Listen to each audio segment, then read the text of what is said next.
Do you know how Bitcoin looked like several hundreds of years ago?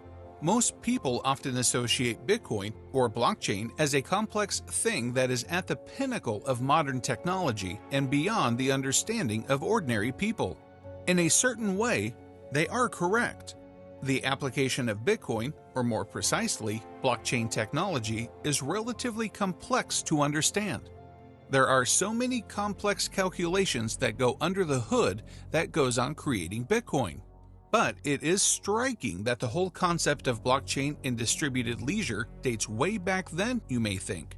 The earliest connection can be traced back to Yapese Islanders, who had a monetary system that resembles today's blockchain technology. Crazy as it sounds, they shared many of the same principles and worked in a similar way. Let's dive in to find out more. Similarities between Bitcoin and Rye. It is mind-boggling that the concept of Bitcoin can be found hundreds of years ago in many different civilizations. People during that time used rocks called Rye to keep track of their transactions.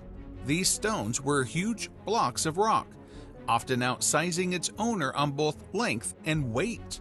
However, despite their colossal size, they shared some striking similarities with modern Bitcoins. They both are based on a public ledger system that gives transparency regarding transactions as well as security, all without the need for a centralized banking structure.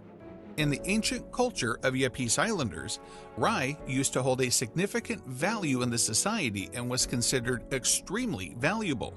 The Yapese used to travel hundreds of kilometers to collect limestones, which were used as money.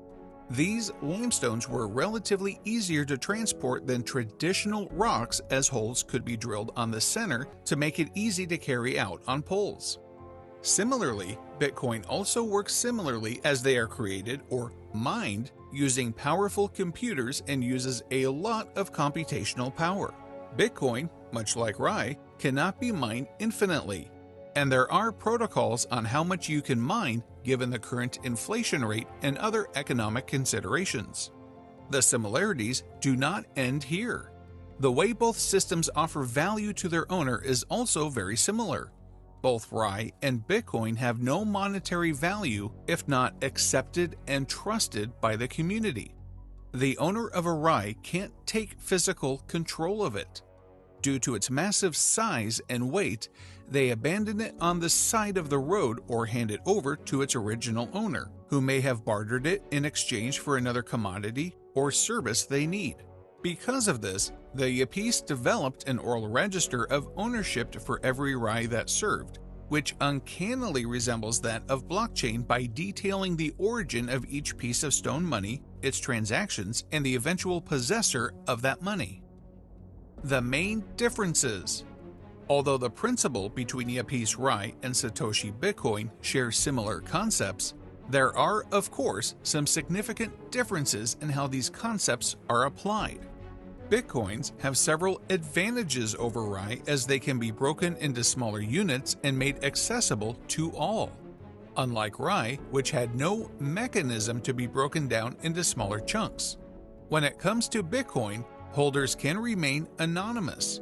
In fact, we are still in doubt about the existence of Satoshi Nakamoto, the anonymous creator of Bitcoin. But the Yapese system operates based on a ledger where all participants in transactions are identified by their actual identities.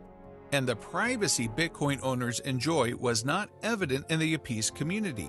And finally, all Bitcoins are created equal, unlike Rye, which were unique, and their true worth was dependent as a result of its size and quality, giving the money an element of artistic value.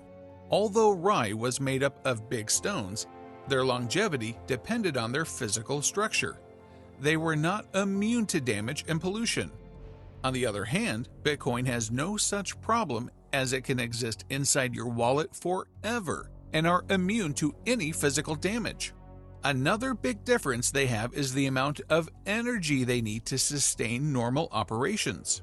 Bitcoin depends on complex mathematical calculations and constantly requires a considerable amount of power, and going forward is only likely to increase. Given how scary the point is in this day and age, This is a huge problem. Rye, on the other hand, did not need any energy to operate and thus did not have any energy concerns. Why is this comparison important? Now that we have discussed both similarities and differences, it is essential to clarify why this comparison is even necessary. It is crucial for us to understand that although Bitcoin technology is new, the idea has existed for a very long time. Obviously, Bitcoin, or blockchain technology, is based on a far superior technology. It offers excellent flexibility in terms of usefulness. But it is refreshing to know that the idea of Bitcoin has been around and been validated by history before. It is unclear if the creators of Bitcoin took a cue from any earlier monetary system, but this insight gives confidence in the longevity of cryptocurrency as a whole and its position in today's society as a valuable asset. Conclusion: it is uncanny that some of the greatest inventions of our time have so much in common with techniques that prehistorically existed in our world. It is often a great idea to take a step back and admire what our ancestors had achieved with the limited resources they had at earlier times. The knowledge of Yapese Islanders' Rye is a reconfirmation of how a monetary system works and its importance on trust and transparency. Money as a whole, be it Bitcoin, dollars, or Rye, has no physical value but has a perceived value because of the trust people have put into it. For any currency to succeed, it has to be trusted by the masses, and that is exactly what contributes to the success of Bitcoin.